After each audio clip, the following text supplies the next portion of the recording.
Hi, welcome to our weekly astrology presentation, where we look at the charts and give you a quick look at what to expect for the upcoming week. We teach you astrology with real up to the hour charts with a review of the basics that is relevant to what the given week has to offer. Sometimes we point out interesting events in the skies that we may even toss in a little history or some mythology, things like that. We'll have a look at planetary placements, interpret them in a way that prepares us all for the overall mood in our society and sometimes the world. Life, love, family, friends, health, wealth, and relationships. Freedom from the rat race, freedom from limitations, and freedom from a life of unfulfilled potential. Geminis, stick around to the end for Gemini specific information. For the week of August 11th through the 17th of 2024, we start the week with the Sun in Leo in the 5th house and with the Moon in Scorpio in the 6th house. Here are the planetary placements for the beginning of the week. Sun in Leo in the 5th house, Moon in Scorpio in the 6th house, Mercury in Virgo in the 5th house, Venus in Virgo in the 5th house, Mars in Gemini in the 1st house, Jupiter in Gemini in the 2nd house, Saturn in Pisces in the 11th house, Uranus in Taurus in the 1st house, Neptune in Pisces in the 12th house, and Pluto in Aquarius in the 10th house. And with the moon being so close to us, it seems to have the strongest effect on us. And how so? Seriously? Well, just go talk to a group of emergency room staff and see what they have to say. We start the week with the Sun in Leo in the 5th house and the Moon in Scorpio in the 6th house. Let's talk about those a little bit. The Sun in Leo in the 5th house, that's exactly where Leo belongs. Leo is ruled by the Sun, and Leo rules the 5th house. So Leo is quite at home. The 5th house is associated with creativity, children, and play. Some astrologers also associate the 5th house with romance. A more psychological interpretation of the 5th house is that it describes how you express yourself in a personal and creative way. Romance, children, creativity, entertainment are part of the 5th house influence. The Moon in Scorpio in the 6th house. The Moon is your emotions, how you express yourself, intuition, softness, your feminine side. And since it rules the sign of Cancer, it will enact its strength a bit stronger when it's in this sign. The Moon is currently in the 6th house, however, and in Scorpio. So the 6th house, health and well-being, routines, work, and service to others. The 6th house is associated with work and health. A psychological interpretation of the 6th house is that it describes your attitude towards improving things and taking care of things. It describes to the extent to which you focus on fixing, repairing, improving, and maintaining things. So it's the fixer-upper house. And then Scorpio. Beware, these folks can sting like a scorpion. True story. Scorpion is the fixed water sign. Its symbol is the scorpion. The ruling planet is Pluto and Mars. It rules the 8th house, and its color is appropriately black. No offense, Scorpios, but I've met a few of you. Woo-wee. All right. Astrological and astronomical events of interest. I hope you all have a chance to catch a few meteors during the Perseids meteor shower. It happens annually, so if you don't catch it this year, I highly suggest you make an effort to do so next year. It's a nice way to spend the night looking up at the sky. This year, the best night to see it is supposed to be on the night of the 12th, according to my resources. And FYI, in case y'all missed it, we are in Mercury retrograde. It started on the 4th and it will end on the 28th. So we're in it. And boy, has it affected me. I am late putting this here video out and this podcast for y'all. And unfortunately, I had to go look at my own website at totalgemini.com to see the date for Mercury retrograde. And yep, we are in it. So, you can all go have a look at the calendar too, and you will see just what's going on in the Mercury retrograde. I think it's updated for a couple of years worth of retrogrades on there. So have a look. All right. Let's get on to what y'all came here for. Insights for the week. This is for everybody, what we can all expect, overall population and society wide.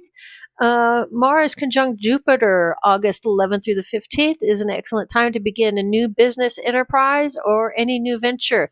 You have the drive and courage to make your vision a reality. You feel great physically, and your confidence and optimism are high. So, whatever you attempt is now likely to succeed. Now, this is for everybody. So, there's a whole bunch of you out there that this is relevant for. So, heads up, okay? um, August 16th to the 17th, Mars square Saturn. This is likely to be a time of considerable frustration and discouragement for you. You are usually sensitive to criticism of your efforts and limitations and restraints and that your responsibilities entail. Fighting with authority figures or lashing out at others who restrict you in any way is a strong possibility.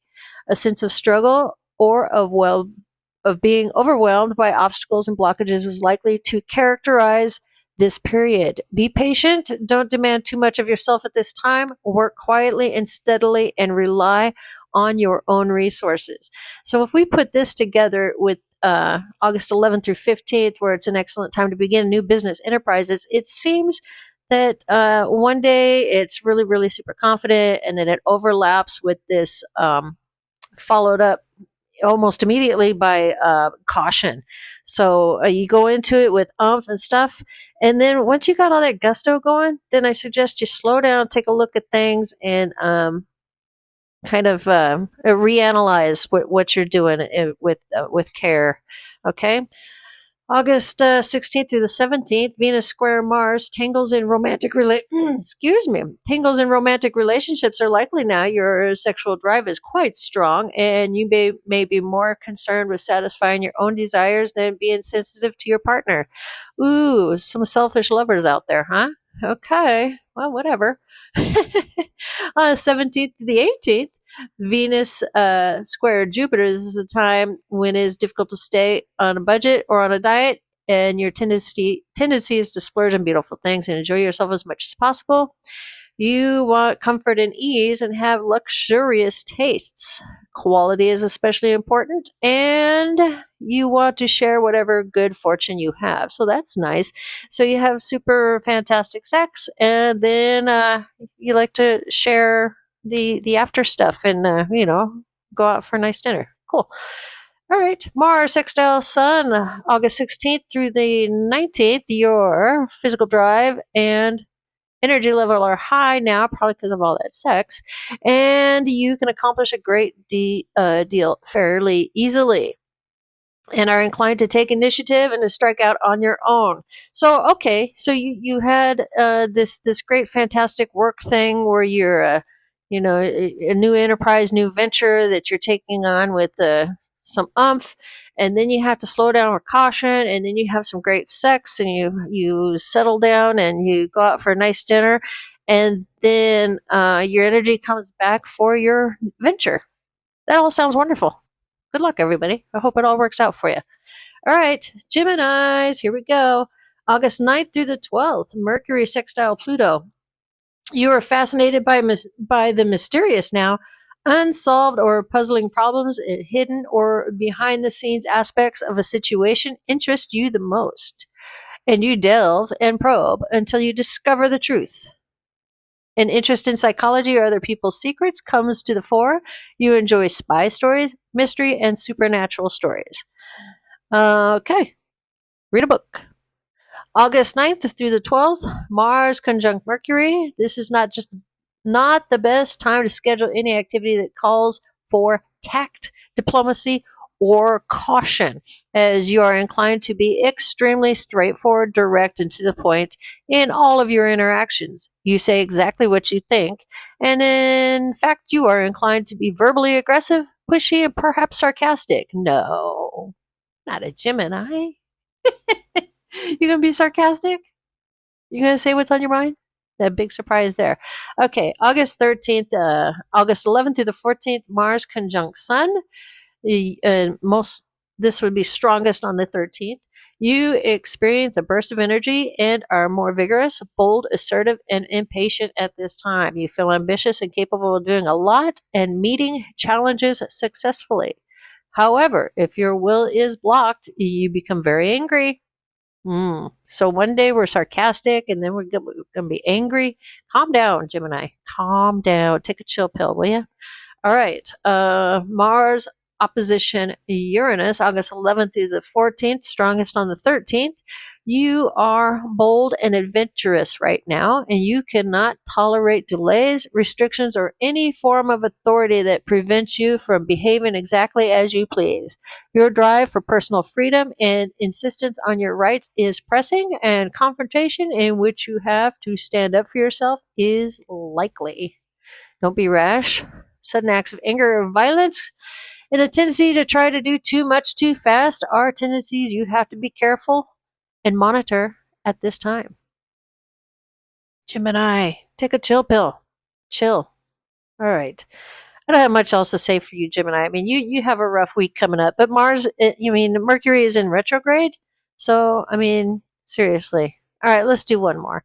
August 16th through the 18th, strongest on the 17th. Venus square Uranus. You are impulsively affectionate and flirtatious at this time, and you feel quite restless if you are in a stable or predictable relationship that offers a little excitement. You may be highly attracted to someone new simply because the novelty and possibilities for adventure.